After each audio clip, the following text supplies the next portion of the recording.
झांसी से बड़ी खबर, ठेकेदार की लापरवाही से फटी नहर। नहर के दोनों तरफ की घटिया पिचिंग, भराई और निर्माण कार्य की लापरवाही बनी फसल तबाही का कारण। ठेकेदार की लापरवाही से किसानों को हुआ लाखों का नुकसान। मथुपुरा कुरार नहर फटने से घाटकोटरा गांव में लगभग 25 बीघा रबी फसल जलमग्न। लाही, सरसों और गेहूं की खड़ी फसलें पूरी तरह पानी में डूबी। पीड़ित किसानों ने संबंधित विभाग और जिला प्रशासन से तत्काल मुआवजे व कार्यवाही की मांग की है। क्या नाम है आपका? श्री हरमुख सिंह परिहार। आप गांव के प्रधान है क्या? हाँ, प्रधान प्रतिनिधि। जे मथुपुरा से लेके पड़वा मोही तक नहर निकली है, इसकी गुणवत्ता क्या है? इसकी गुणवत्ता आपके सामने दिख रही है। ये काम गुणवत्ता से नहीं हुआ है, इसलिए नहर फट गई। किसानों का भारी नुकसान हो गया है। पानी रात भर भरा रहा है और खराब गुणवत्ता की वजह से, ठेकेदार की कमी की वजह से ये अब नुकसान किसान को भरपाई करनी पड़ रही है।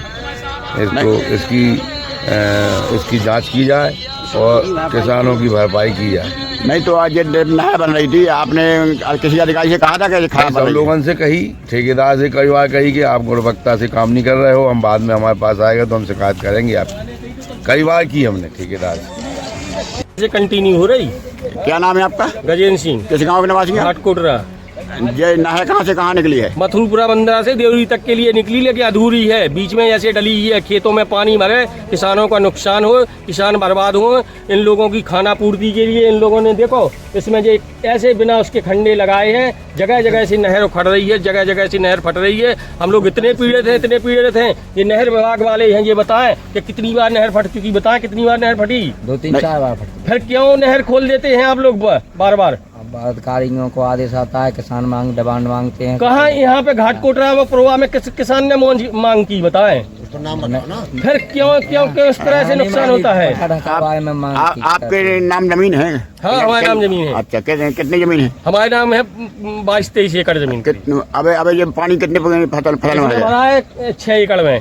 6 एकड़ में गया है। और बाकी अन्य गाँव के भी किसानों को? अन्य गाँव का भी यहाँ भी नुकसान है। पुरवा, घाटकोटरा, मोजे का पूरे का नुकसान है। नहर की गुणवत्ता सही नहीं है क्या? कोई गुणवत्ता नहीं है, जगह जगह से फट जाती है। थोड़े से पहला पानी आया है, पहले पानी में ही नहर की ये पोजीशन है कि आप वहाँ पे जाके देखें कितने बड़े बड़े कट हैं, खेतों में कितना तालाब की तरह पानी भरा हुआ है। आप शासन से क्या चाहते हैं? हम शासन से ये चाहते हैं कि इस नहर को या तो बंद करवा दिया जाए, इसको पूरी पक्की करवा दिया जाए, जिससे हम लोगों का बार बार नुकसान ना हो। शासन से एक प्रार्थना है, हमारा हाथ जोड़ के निवेदन है। और इन जैसे दारूखोरों को इस नहर पे ना रखा जाए। ये लोग दारू पी के इस तरह का करते हैं कि इतनी नहर खोल देते हैं कि फसल में कौन सी फसल बोई थी? सरसों गेहूं की फसल हुई हुई थी। ये तो आपकी पूरी नष्ट हो गई है। पूरी फसल नष्ट हुई है, पूरी फसल नष्ट हुई है। ये भी बोल चुके हैं कि आपकी 4 बार फसल नष्ट हो चुकी है। अभी आपने किसी विभाग को अवगत कराया? विभाग को अवगत कराने हमारे पास में किसी के कोई नंबर नहीं है। जो नंबर हमें मिले हैं एसडीएम साहब के, उनको मैंने सूचित किया है। उस नंबर पे फोन नहीं लग रहा है। नहर विभाग वालों को भी मैंने फोन लगाने की कोशिश की, उनका भी नंबर नहीं लग रहा है। चूंकि जेई साहब से बात हुई है हमारी, जेई साहब कह रहे हैं कि आप पंखे मंगा के उसको पानी को खाली। हम कहाँ से पंखे मंगा दें? कहाँ से लाइट की व्यवस्था कर लें? कहाँ से डीजल इंजन लाएं? हम बताएं सर, हम क्या करें?